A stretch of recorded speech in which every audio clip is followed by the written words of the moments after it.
মহাসুখে জানা কৃষ্ণ দুষ্ট ভৈলা গুৰু ভৈলাৰ জগতৰে কোটি কোটি গুৰু ভৈলাৰ জগতৰে কৰিলে সিটো নৰে কোটি কোটি পুৰুষয় ধাৰণ। আজি এই সভাতে এনে মিলন বেলাতে ইমান ভাল লাগিছে আমাৰ। আজি আমি বুজাব নোৱাৰো গীতেৰে, বুজাব নোৱাৰো কথাৰে, বুজাব নোৱাৰো ভাষাৰে। সুন্দৰ যে ফুলাৰ মন্ত্ৰ প্ৰভুৰাত্ৰি মাতে, সেয়েহে আজি ইমান ফুল প্ৰভাতে প্ৰভাতে। পৰম শ্ৰদ্ধাৰ বৃহত্তৰ হিলৈদাৰী অঞ্চলৰ প্ৰাথমিক তথা মাধ্যমিক শিক্ষাৰ অন্যতম শৈক্ষিক প্ৰতিষ্ঠান হিলৈদাৰী মধ্য ইংৰাজী বিদ্যালয়ৰ ৪৭ সংখ্যক বিদ্যালয় সপ্তাহ বাৰ্ষিক অধিৱেশন আৰু পৰিৱেশ সন্মিলন তথা বঁটা বিতৰণী সভাত আজি সভাপতিৰ আসন অলংকৃত কৰা চিৰপূজ্য বিদ্যালয় পৰিচালনা উন্নয়ন সমিতিৰ সভাপতি শ্ৰদ্ধাৰ শ্ৰী ৰাজেন বৰাদেৱ। আজি সভাত ইতিমধ্যে মুখ্য অতিথি হিচাপে সদৌ অসম ছাত্ৰ সন্থাৰ কেন্দ্ৰীয় কাৰ্যনিৰ্বাহক সদস্য হিচাপে দায়িত্বপ্ৰাপ্ত আৰু খুব সুন্দৰ বক্তব্যৰে আমাৰ সকলোকে সন্মিলিত কৰা শ্ৰদ্ধাৰ শ্ৰীযুত জ্ঞানদীপ বৰাদেৱ। আজি বিশিষ্ট অতিথি হিচাপে আমন্ত্ৰণ জনোৱা হিলৈদাৰী মধ্য ইংৰাজী বিদ্যালয়ৰ অৱসৰপ্ৰাপ্ত সহশিক্ষক তথা শিক্ষাগুৰু শ্ৰদ্ধাৰ শ্ৰীযুত শিৱনাথ শৰ্মা ছাৰ, উপস্থিত বিদ্যালয়ৰ সহায়ক শ্ৰদ্ধাৰ শ্ৰীযুত ৰোহিতেশ্বৰ গগৈদেৱকে প্ৰমুখ্য কৰি বিদ্যালয় পৰিচালনা আৰু উন্নয়ন সমিতিৰ সন্মানীয় সদস্যসকল, উপস্থিত হিলৈদাৰী মধ্য ইংৰাজী বিদ্যালয়ৰ সন্মানীয় প্ৰধান শিক্ষক মহোদয়কে প্ৰমুখ্য কৰি উপস্থিত সন্মানীয় শিক্ষাগুৰুসকল, মাতৃগোটৰ সন্মানীয় সভাপতি সভানেত্ৰীকে প্ৰমুখ্য কৰি উপস্থিত সন্মানীয় মাতৃস্বৰূপ আইসকল, বিদ্যালয়ৰ প্ৰাক্তন ছাত্ৰ ছাত্ৰীসকল, অভিভাৱক অভিভাৱিকাসকল আৰু দেশৰ ভৱিষ্যত ধৰণীস্বৰূপ মৰমৰ ছাত্ৰ ছাত্ৰীসকল, জয় জয়তে আজি হিলৈদাৰী মধ্য ইংৰাজী বিদ্যালয়ৰ ৪৭ সংখ্যক বিদ্যালয় সপ্তাহৰ এই পবিত্ৰ কাৰ্যসূচীত এই সভাজনক নিৰ্দিষ্ট বক্তা হিচাপে নিমন্ত্ৰণ জনোৱাৰ বাবে মই বিদ্যালয়ৰ প্ৰধান শিক্ষক শ্ৰদ্ধাৰ সুৰেশ বৰা ছাৰকে প্ৰমুখ্য কৰি বিদ্যালয় পৰিয়ালৰ সকলোলৈকে সশ্ৰদ্ধ প্ৰণিপাত জনাই সেৱা নিবেদিছোঁ। বিশেষ কথা পাতনি মেলিব বিচৰা নাই, সময় যথেষ্ট হৈ গৈছে। তথাপি আজি মই ব্যক্তিগতভাৱে ক'বলৈ গ'লে মোৰ শিক্ষকতা জীৱনৰ প্ৰায়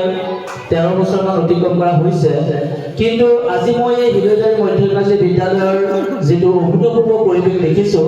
এইটো আচলতে মোৰ জীৱনত এটা সোণালী দিন হিচাপে বিবেচিত হৈ ৰ'ব। আৰু তাৰ বাবে মই সকলো ছাত্ৰ ছাত্ৰী আৰু অভিভাৱক সমিতিক আপোনালোকৰ নিশ্চয় বিদ্যালয়খনৰ এটি জোৰকৈ হাত চাপৰি দিবৰ কাৰণে মই আহ্বান জনাইছোঁ। আচলতে যিবিলাক উচ্চ মাধ্যমিক বা উচ্চতৰ মাধ্যমিক আৰু যিবিলাক বিশ্ববিদ্যালয় মহাবিদ্যালয় থাকে, তেনেধৰণৰ বিদ্যালয়বিলাকৰহে ছাত্ৰ ছাত্ৰীসকলৰ মাজত দিহা নামৰ প্ৰতিযোগিতা অনুষ্ঠিত কৰা হয়। আৰু আজি হিলৈদাৰী মধ্য ইংৰাজী বিদ্যালয়ৰ হিলৈদাৰী মধ্য ইংৰাজী বিদ্যালয়খনে দিহা নামৰ প্ৰতিযোগিতা আয়োজন কৰি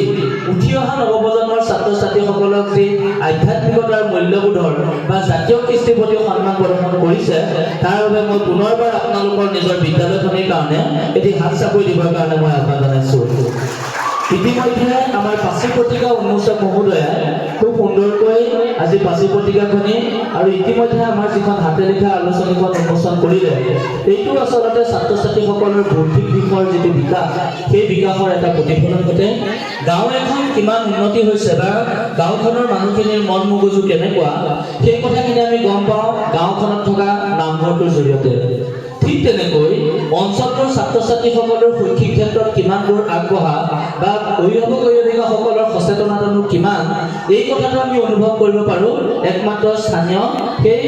LP স্কুলে হওক, MP স্কুলে হওক বা সেই স্থানীয় বিদ্যালয়খনৰ পৰা। আৰু আজি মই নিশ্চিতভাৱে পুলকিত হৈছোঁ, আনন্দিত হৈছোঁ যে হিলৈদাৰী মধ্য ইংৰাজী বিদ্যালয়ৰ ছাত্ৰ ছাত্ৰীসকলে তেওঁলোকে যিখিনি ইয়াত সহপাঠ্যক্ৰমিক কাৰ্যসূচী ইয়াত তেওঁলোকে প্ৰদৰ্শন কৰিলে, তাৰ বাবে মই পুনৰবাৰ আপোনালোকৰ বিদ্যালয়খনৰ কাৰণে আপোনালোকে নিজে এতিয়া হাত তালি দিবৰ কাৰণে মই বিনম্ৰভাৱে আহ্বান জনাইছোঁ। আৰু সকলোতকৈ ভাল লাগিলে যে বোধ কৰোঁ মই আজি অনুভৱ যে আজি 13 বছৰীয়া শিক্ষকতাৰ জীৱনত মই আজিলৈকে এনেকুৱা এখন বিদ্যালয় পোৱা নাই যিখন বিদ্যালয়ত অভিভাৱকসকলে তেওঁলোকে নিজেই পূৰ্ণাংগ ৰূপত তেওঁলোকে বিদ্যালয় বাৰ্ষিক সপ্তাহত এটি দিহানাম পৰিৱেশন কৰিছে আৰু এনেকুৱা লাগিছিলে যেন আৰু দুটামান দিহানাম শুনিম আইগৰাকীয়ে খুব সুন্দৰকৈ যেনেধৰণে নেগেৰা প্ৰদৰ্শন কৰিছে বা খুব সুন্দৰকৈ যি আত্মবিশ্বাসেৰে তেওঁলোকে জগত জননী মাতৃ হিচাপে তেওঁলোকে যি আদৰ্শ দেখুৱাইছে তাৰ বাবে মই পুনৰবাৰ আই মাতৃ গোটৰ সকলোলৈকে এটি জোৰকে হাত চাপৰি দিবৰ কাৰণে মই আহ্বান জনাইছোঁ আৰু আশা কৰিছোঁ ছাত্ৰ ছাত্ৰীসকলে তেওঁলোকৰ শিক্ষাগুৰুসকলে বা অভিভাৱকসকলে বা মাতৃসকলে বা স্থানীয় সমবেত যিখিনি ৰাইজ আছে অভিভাৱিকাসকলে যি আনুগত্য প্ৰদৰ্শন কৰিছে সেই আনুগত্য যাতে অনাগত দিনত অব্যাহত ৰাখিব সেয়া মোৰ দৃঢ় বিশ্বাস ব্যক্তিগত কথা ক'বলৈ ওলাইছোঁ ঘিলামৰা অঞ্চলৰ লগত মোৰ বিশেষ কোনো আনুষ্ঠানিকতা তেনেকৈ আহিবলগীয়া পৰিস্থিতি নাছিল আজিৰ পৰা প্ৰায় 6 বছৰ আগতে 2020-21 বৰ্ষত যেতিয়া কৰোনা ভাইৰাছৰ প্ৰকোপ পৰা নাছিল তেতিয়া এটি প্ৰশিক্ষণ হৈছিলে নিষ্ঠা ট্ৰেইনিং এটা হৈছিলে আৰু সেই নিষ্ঠা ট্ৰেইনিঙত আমাক এই স্থানীয় ঘিলামৰা বৰদলনি অঞ্চলৰ শিক্ষাগুৰুসকলৰ লগত আচলতে প্ৰশিক্ষক হিচাপে নহয় কিছু কথা বাৰ্তালাপ কৰিবৰ কাৰণে দায়িত্ব প্ৰদান কৰিছিলে আৰু সেই তাতে কেআৰপি হিচাপে আমাৰ সুৰেশ বৰা ছাৰো আছিলে আমিও আছিলোঁ আৰু কেইবাজনো শিক্ষাগুৰু আছিলে আমাৰ স্থানীয় আমাৰ ঘিলামৰা উচ্চতৰ মাধ্যমিক বিদ্যালয়ৰ শ্ৰদ্ধাৰ আমাৰ গগৈ ছাৰ আছিলে মোৰ নামটো পাহৰিছোঁ আমাৰ গগৈ ছাৰ আছিলে নামটো আমাৰ ঘিলামৰা উচ্চ মাধ্যমিক আগতে তেওঁ অধ্যক্ষও হৈছিলে দায়িত্ব মিণ্টু গগৈ ছাৰ মিণ্টু কুমাৰ গগৈ ছাৰ আছিলে আৰু আমি বিশেষকৈ মই মানে ইয়াতে প্ৰায় এমাহ 1.5 মাহ ধৰি মানে ইয়াতে আছিলোঁ আৰু তেতিয়া এই সমগ্ৰ ঘিলামৰা অঞ্চলৰ বিদ্যালয়সমূহ উচ্চতৰ মাধ্যমিক বিদ্যালয় আৰু মধ্য ইংৰাজী বিদ্যালয়ৰ লগত এটি খুব আত্মিক সম্পৰ্ক গঢ় লৈ উঠিছিলে ইতিমধ্যে কুনমণি চেতিয়া বাইদেউ আমি সান্নিধ্য লাভ কৰিছিলোঁ আৰু লগতে তেতিয়া সৰুৰ পৰা শুনি আছিলোঁ যে তাতে এনেকুৱা এখন বিদ্যালয় আছে যিখন বিদ্যালয়ত ছাত্ৰ ছাত্ৰীৰ সংখ্যা প্ৰায় 500ৰ ওপৰত আমি যেতিয়া আহিছিলোঁ তেতিয়া 800ৰ ওপৰত এতিয়া ইতিমধ্যে চাগে 1000 মান ছাত্ৰ ছাত্ৰী চাগে ক্ৰছ কৰিছে আমাৰ ঘিলামৰা যিখন মানে নিম্ন বুনিয়াদী বিদ্যালয় আছে তেতিয়াহ'লে অনুভৱ কৰিবলৈ চাওক যিটো সময়ত অসমত চৰকাৰী বিদ্যালয়বিলাকৰ ধ্বংসমুখী বা পতনৰ দিশে গতি কৰিছে সেইটো সময়ত কিন্তু ঘিলামৰা অঞ্চলৰ ৰাইজে শিক্ষিত সমাজে যেনেধৰণে তেওঁলোকে নিজৰ চৰকাৰী বিদ্যালয়সমূহক জীয়াই ৰখাৰ আপ্ৰাণ প্ৰচেষ্টা ৰাখিছে তাৰ বাবে সমগ্ৰ ঘিলামৰাবাসীৰ কাৰণে এটি জোৰকে হাত চাপৰি দিবৰ কাৰণে আহ্বান জনাইছোঁ চৰকাৰে বিশেষকৈ এমেলগেমেশ্যন কৰাৰ পিছত বিশেষভাৱে আমি গম পাইছিলোঁ সুৰেশ বৰা ছাৰৰ পৰাও গম পাইছিলোঁ যে বিদ্যালয়খনে এতিয়া এই বিদ্যালয়খন প্ৰায় 2-3খন বিদ্যালয়ৰ সংমিশ্ৰণত গঢ় লৈ উঠিছে প্ৰথমতে খুব একেবাৰে সীমিত পৰিমাণে আঙুলি মূৰত গণিব পৰা খুব বেছি 10-12জন ছাত্ৰ ছাত্ৰীয়ে সীমিত হৈ আছিল কিন্তু মাত্ৰ কেইবছৰমানৰ পিছতেই এই বিদ্যালয়খনে বৰ্তমান 68গৰাকী ছাত্ৰ ছাত্ৰীয়ে বিদ্যালয়খনিক পূৰ্ণাংগ ৰূপ দিয়াৰ ক্ষেত্ৰত আমাৰ স্থানীয় অভিভাৱক অভিভাৱিকাসকলে বা স্থানীয় সচেতন ৰাইজে যি সহযোগিতা প্ৰদৰ্শন কৰিছে তাৰ বাবে মই সকলোলৈকে সশ্ৰদ্ধ প্ৰণিপাত জনাই সেৱা নিবেদিছোঁ আশা কৰিছোঁ যাতে আপোনালোকৰ এই যি চৰকাৰী বিদ্যালয়ৰ প্ৰতি যিটো মৰম চেনেহ চৰকাৰী বিদ্যালয়খনৰ প্ৰতি থকা যি দায়বদ্ধতা আৰু আপোনালোকে আজি নিজেই দেখিবলৈ পাইছে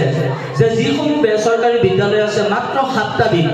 তেওঁলোকে বিদ্যালয় সপ্তাহৰ মাত্ৰ 7টা দিনতে তেওঁলোকে কো-কাৰিকুলাৰ যিবিলাক এক্টিভিটিছ আছে সহপাঠ্যক্ৰমিক কাৰ্যসূচীবিলাক কৰিবৰ কাৰণে সুবিধা পায় তাৰ বাবে কিন্তু বিশেষ সুবিধা নাপায় কিন্তু চৰকাৰী বিদ্যালয়বিলাকত যদিও শ্ৰেণীকোঠাত পাঠদানৰ ক্ষেত্ৰত বিশেষভাৱে কিছু অসুবিধাৰ সন্মুখীন হয় বিভিন্ন ধৰণৰ চৰকাৰী কাৰ্যসূচী সম্পন্ন কৰিবলগীয়া হয় তথাপি কিন্তু সেই দিৱস উদযাপনবিলাকে কিন্তু ছাত্ৰ ছাত্ৰীসকলক পাঠ্যক্ৰমিক দিশৰ সমান্তৰালভাৱে সহপাঠ্যক্ৰমিক দিশতো কিন্তু যথেষ্ট পৰিমাণে আগুৱাই লৈ যাব পাৰে আৰু আজি আমি নিশ্চিতভাৱে দেখিবলৈ পাইছোঁ যে মাত্ৰ কেইজনমান ছাত্ৰই তেওঁলোকে সুৰ সমল হিচাপে তেওঁলোকে ঢোল যেনেধৰণে বজাইছে যে এই মাত্ৰ বিহু আহি গ'ল বাঁহী যেনেধৰণে পৰিৱেশন কৰিছে যে এই মাত্ৰ বসন্ত যেন আহিলে যেনেধৰণে পেঁপাটো বজাইছে যে নাচনী দুগৰাকী ওলাই আহিব মোৰ বিশ্বাস অহা বছৰ তেওঁলোকে যাতে নাচনী হিচাপে বা কেইগৰাকীমান সত্ৰীয়া বা তেনেধৰণৰ বাবে ওলাই আহিব বুলি মই আশা কৰি সকলোকে এটি উদ্গনিমূলকভাৱে চাপৰি এটা দিবৰ কাৰণে মই আহ্বান জনাইছোঁ আমি সৰুকৈ আমি এটা প্ৰবচন পাই আছোঁ যে যি মূলা বাঢ়ে তাৰ দুপাততে চিন অসমীয়াত এটা প্ৰবচন আছে যি মূলা বাঢ়ে তাৰ দুপাততে চিন আৰু আজি আমি নিশ্চিতভাৱে দেখিবলৈ পাইছোঁ যে হিলৈদাৰী মধ্য ইংৰাজী বিদ্যালয়খনে এইটো ক্ষেত্ৰত আচলতে সমগ্ৰ ঘিলামৰা অঞ্চলৰ লগতে সমগ্ৰ অসমৰ কাৰণে এটা নজিৰ সৃষ্টি কৰিছে যি আদৰ্শ অনুগত কৰি অনাগত দিনত বিদ্যালয়সমূহে এক আদৰ্শ হিচাপে গণ্য কৰিব পাৰে আশা কৰিছোঁ যাতে ঘিলামাৰা মধ্য ইংৰাজী বিদ্যালয় হিলৈদাৰী মধ্য ইংৰাজী বিদ্যালয়ৰ এই যি জয়যাত্ৰা সেই জয়যাত্ৰা যাতে অনাগত দিনত অব্যাহত থাকক ব্যক্তিগতভাৱে আচলতে শিক্ষক হিচাপে ক'ব নোৱাৰিলেও আচলতে আমি নিজেই শিকি থকাৰ এটা পৰ্যায়ৰ মাজেৰে গতি কৰি আছোঁ আৰু শিক্ষা হৈছে এনেকুৱা এটা প্ৰক্ৰিয়া যি প্ৰক্ৰিয়াৰ জৰিয়তে ছাত্ৰ ছাত্ৰীসকলে শাৰীৰিক মানসিক নৈতিক আধ্যাত্মিক তথা সৰ্বতোমুখী বিকাশ সাধন হয় যি কথা আমি বাপুজী মহাত্মা গান্ধীৰ জীৱন দৰ্শনৰ জৰিয়তে আমি অনুভৱ কৰিব পাৰোঁ মই মৰমৰ ছাত্ৰ ছাত্ৰীসকলক এতিয়া আহ্বান জনাইছোঁ যে আজি আমি সকলোৱে গান শুনিলোঁ আমি সকলোৱে আমি নাচো চালোঁ এইকেইদিনত আমি সকলোৱে দিহানাম দেখিছোঁ এইকেইদিন আমি সকলোৱে আমি বিহু নৃত্য বা অন্যান্য আনুষংগিক কৰ্ম কৰিছোঁ ঠিক আছে আজি আমি তোমালোকৰ লগত কথা পাতিম নে বাৰু পাতিবানে আমি তোমালোকৰ লগত কথা পাতিম মই তোমালোকৰ লগত বিশেষভাৱে আজি কথা পাতিবলৈ আহিছোঁ ভাষণ দিবলৈ অহা নাই ঠিক আছে আজি আমি তোমালোকৰ লগত মই কেইটামান সাধু ক'ম ঠিক আছে কেইটামান সাধু ক'ম আৰু যোনবিলাকে মই সোধা প্ৰশ্ন উত্তৰ দিব পাৰিব তেওঁলোকৰ কাৰণে মই বিশেষকৈ চকলেটো আনিছোঁ চকলেট কোনে কোনে খাব বাৰু চবেই খাবনে চবেই খাব কিন্তু মই তেওঁলোককে দিম যিসকলে মোৰ প্ৰশ্ন উত্তৰ দিব পাৰিব ঠিক আছে আমি কেইটামান সাধু ক'ম সেই সাধুকেইটাৰ মাজেদি আজি আমি কিছু কথা আমি আলোচনা কৰিম আশা কৰিছোঁ যাতে অভিভাৱকসকলেও বিষয় ক্ষেত্ৰত যাতে অকণমান যাতে গুৰুত্ব দিয়ে ঠিক আছে তোমালোকে অৰ্জুনৰ নাম শুনিছানে নাই বাৰু শুনিছা অৰ্জুন কোন আছিলে কোৱাচোন অৰ্জুন কোন আছিলে কোনে ক'ব কোৱাচোন অৰ্জুন কোন আছিলে হা অৰ্জুন কোন আছিলে পাণ্ডৱ আছিলে শুদ্ধ উত্তৰ অৰ্জুন কোন আছিলে পঞ্চ পাণ্ডৱৰ মানে তৃতীয়জন এটা তুলকে এটা হাত তাবলৈ দিয়া থিয় হোৱা অৰ্জুন কোন আছিলে পাণ্ডৱৰ মানে 5জন পুত্ৰৰ ভিতৰত এজন বহা এতিয়া বিষয়টো হৈছে এনেকুৱা যে সেই সময়ত চাবা দেই তোমালোকে যেনেধৰণে তোমালোকক আমাৰ ছাৰ বাইদেউসকলে তোমালোকক পঢ়ুৱাই নে নপঢ়াই বাৰু ক্লাছত ধুনীয়াকৈ পঢ়ুৱাই পাঠদান কৰে হয়নে ঠিক তেনেকৈ আজিৰ পৰা মানে কি যুগত যে কেটা যুগত বা দাপৰ যুগত কি কৰিছিলে তেতিয়া শিক্ষক নাছিলে তেতিয়া কোন আছিলে গুৰু বুলি কোৱা হয় ঠিক আছিলে আৰু তেতিয়া বিদ্যালয় নাছিলে তেতিয়া কি আছিলে টুল আছিলে বা আশ্ৰম আছিলে অৰ্থাৎ ছাত্ৰসকলে অৰ্থাৎ ছাত্ৰ ছাত্ৰীসকলে গুৰুৰ গৃহত থাকি গুৰুৰ আশ্ৰমত থাকি তেওঁলোকে কি কৰিছিলে শিক্ষা গ্ৰহণ কৰিছিলে এতিয়া চাবা যে তেতিয়া মানে কি হয় অৰ্জুনক মানে তেওঁ গুৰু কোন আছিলে দ্ৰোণাচাৰ্য মানে পুৰা ভাল পায় বেছিকৈ মানে ভাল পায় দ্ৰোণাচাৰ্য অৰ্জুনক ভাল পায় তাৰ কাৰণে মানে কি হয় বাকী ছাত্ৰবিলাকে মানে বেয়া পায় দ্ৰোণাচাৰ্যক বাকী ছাত্ৰবিলাকে বেয়া পায় কেলে বেয়া পায় গম পোৱা নে কেলে বেয়া পায় মানে কি হেৰিয়ক অৰ্জুনক বেছিকৈ ভাল পায় এতিয়া তোমালোকৰ স্কুলতো কেইজনমান ছাত্ৰ ছাত্ৰীক বেছিকৈ ভাল পায় ছাৰ বাইদেউসকলে ভাল পায় নে নাপায় বাৰু তাই বেছিকৈ কাক ভাল পায় ল'ৰা বেছিকৈ কাক ভাল পায় বাৰু ছাৰসকলে কোৱাচোন কাক ভাল পায় বেছিকৈ কাক ভাল পায় তুষাৰক ভাল পায় হা বিশাল কোনজন আছে বিশাল আমাক কেতিয়াবা তাৰ কাৰণে জোৰকৈ হাতচা কৰিব যোৱা কেলে তাক বেছিকৈ ভাল পায় বাৰু তাৰ কেইটামান গুণ আছে সি দেখিবলৈ শকত হ'ব নেকি নহয় দেখিবলৈ বগা নেকি বাৰু নহয় সি বেছি চুলি ষ্টাইল কৰে নেকি নকৰে কিন্তু তাৰ এনেকুৱা এটা ভাল গুণ আছে যিকেইটা গুণৰ কাৰণে ছাৰ বাইদেউসকলে তাক ভাল পায় ছোৱালী চবতকৈ বেছিকৈ কাক ভাল পায় বাৰু ছাৰ বাইদেউসকলে বেছিকৈ মানে গুৰুত্ব দিয়ে বহা কোন আছে আছে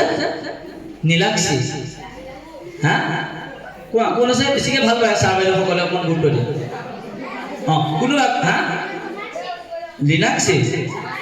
লুনাক্ষী কোনজনী বাৰু লুনাক্ষী চাওঁচোন জোনালী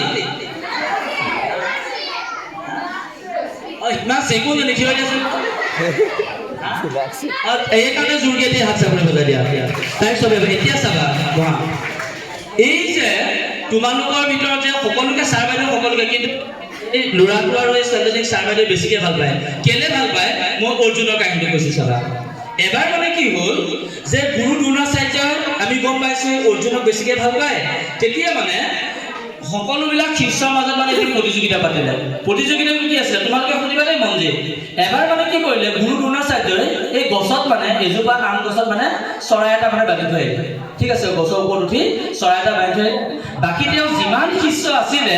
সকলো শিষ্যকে কি কৰিলে যে একদম হাতত ধনুকাৰ দি দিলে ধনুকা দিলে কাৰোবাৰ হাতত ত্ৰিশূল দিলে মুঠতে কি কৰিব লাগে সেই চৰাইটো মানে চকুকেইটা কি কৰিব লাগে ফুটাব লাগে কথাটো বুজি পাইছো যে মানে চৰাইটোৰ যিটো চকু আছে চকুটো মানে পুতলা চৰাইটো মানে লক্ষ্য ভেদ কৰিব লাগে তেতিয়া প্ৰথমতে কোন আহিলে ভীম আহিলে ভীমে মানে ক'লে যে তুমি কি দেখিছা তেতিয়া ক'লে যে গুৰুদেৱৰ মই কি দেখিছো আম গছ আছিলে কি দেখিছো বোলে মই পকা পকা আম গিটাহে দেখিছো মানে ভীমে খাই বেছি ভাল পায় হয় নহয় ভীমে বেছিকে নাখায় জানো তেওঁ মানে চৰাইটো দেখাই নাই আম দেখিলে তাৰপিছতে নকুলক মাতিলে সহদেৱক মাতিলে তাৰপিছতে কোন আছিলে দুৰ্যোধন আছিলে দুঃশাসন আছিলে কৌৰৱৰ 100টা পুতেকক মাতিছে ঠিক আছে কাৰোবাক সুধিছে তুমি কি দেখিছা মই বোলে চৰাইটো দেখিছো আকৌ কোনোবাক সুধিছে তুমি কি দেখিছা বোলে মই বোলে চৰাইটো দেখাই নাই কিছুমানে কৈছে বোলে মই আকাশখনে দেখিছো কিছুমানে কৈছে মই গছপাতবোৰহে দেখিছো চৰাইটো মই ক'ত আছে দেখা নাই কোনেও মানে কি ক'ব নোৱাৰিলে মানে সঠিক প্ৰশ্ন উত্তৰ দিব নোৱাৰিলে তাৰপিছত একেবাৰে শেষত কাক মাতিলে অৰ্জুনক মাতিলে অৰ্জুনক যেতিয়া মাতিলে তেতিয়া অৰ্জুনে কি বুলি ক'লে যে গুৰুদেৱ তুমি কি দেখিছা গুৰুদেৱে সুধিলে তুমি কি দেখিছা তেতিয়া অৰ্জুনে কি বুলি ক'লে অৰ্জুনে এদিকে ক'লে গুৰুদেৱ মই চৰাইটোৰ মাত্ৰ কি দেখিছো চকুটোহে দেখিছো কথাটো বুজি পাইছেনে যেতিয়া অৰ্জুনে ক'লে যে গুৰুদেৱ মই চৰাইটোৰ চকুটো দেখিছো তেতিয়া কি কৰিলে অৰ্জুনে কাৰ্পাত লৈ পেলাই একদম খৰভেদ কৰিলে আৰু ইতিমধ্যে কি হ'ল অৰ্জুন জয়লাভ কৰিলে এতিয়া অৰ্জুনক সেইকাৰণে বেছিকে ভাল পায় কেলে ভাল পায় কাৰণ অৰ্জুন মানে কি কৰিছিলে তেওঁ গুৰুৰ যি আদেশ গুৰুৰ যি উপদেশ গুৰুৱে যিখিনি সঁচ কথা কয় সেই সঁচ কথাখিনি কোনে পালন কৰিছিলে অৰ্জুনে পালন কৰিছিলে কাৰণে অৰ্জুন তেওঁ মানে কি আছিলে সকলোতকৈ প্ৰিয় আছিলে কথাটো বুজি পাইছো এতিয়া আমি সকলোবিলাকে আমি ছাত্ৰ ছাত্ৰী হয় নহয় এতিয়া তাৰ ভিতৰতে আমি কিন্তু ছাত্ৰ ছাত্ৰীবিলাক কি বোলে ভাল হ'ব লাগিব সকলো ছাৰ বাইদেউ তোমালোকক ভাল বুলি ক'ব লাগিব হয় নহয় বাৰু এতিয়া ভাল বুলি ক'বলৈ আকৌ কি হ'ব লাগিব আমি কেইটামান গুণ আয়ত্ব কৰিব লাগিব কেইটামান আমাৰ ভাল গুণ থাকিব লাগিব ঠিক আছে মই কবিতা এটা গাম তোমালোকে সকলোৱে কিন্তু সেই কবিতাটো কিন্তু গাব লাগিব গাবানে আমি সকলোৱে একেলগতে গাম ঠিক আছে আৰু এই কবিতাটো যদি তোমালোকে ভালধৰণে যদি মনত ৰাখা তেতিয়াহ'লে তোমালোকে অৰ্জুনৰ নিচিনা এজন বিখ্যাত ব্যক্তি হ'ব পাৰিবা অৰ্জুনৰ নিচিনাকৈ তোমালোকে এজন ভাল বা প্ৰিয় ছাত্ৰ কিন্তু নিশ্চিতভাৱে হ'ব পাৰিবা আমি কেতিয়াই কৈছিলো আমাৰ ছাৰ বাইদেউসকল আছে জানে সেই কবিতাটো আছিলে যে প্ৰিয় ছাত্ৰ আজিকালি সেই কবিতা নাই মই কবিতাটো পঢ়ি যাম তোমালোকে লগে লগে পঢ়িবা ঠিক আছে